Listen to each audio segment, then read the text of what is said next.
Estos son los 5 sonidos que tiene la vocal E en la lengua maya. En el video anterior te enseñé los 5 sonidos de la A. Vamos a iniciar con el primer sonido que es muy similar al español. Se dice de la siguiente forma: E, E, E, y la palabra que lo ejemplifica es ek, ek, ek, que es una variedad de avispa y los que son yucatecos saben que se hace un delicioso platillo con ello. El segundo sonido es la vocal larga con tono bajo. Es duplicar el sonido de la vocal. En este caso es e, e, e, e. Y la palabra que lo ejemplifica es estrella y se dice de la siguiente forma: ek, ek, ek, ek, estrella. Ahora van a notar la diferencia con la vocal larga con tono alto. E, y escuchen la palabra ek, ek, ek.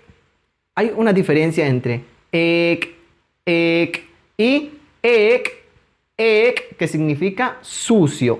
El cuarto sonido que tiene la E es la vocal glotalizada. Recuerden que hay un apóstrofo al final que le corta el sonido a la letra, en este caso de la E. Y sería de la siguiente forma: e, e, e, e.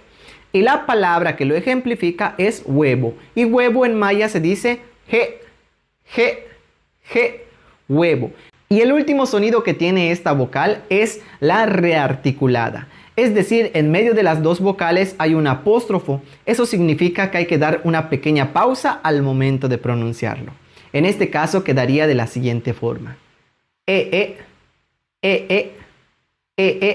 y la palabra que lo ejemplifica es meesh, meesh, meesh, que significa barba. Así es como el apellido de Henry Martín Mesh. Este video te ayudará ahora a leer las palabras que contengan la vocal E, y en el video anterior también te enseñé cómo se pronuncian las vocales A. Bueno, espero que te ayude este video y puedas leer un poco más en lengua maya. Malo, cananta va. Bueno, cuídate.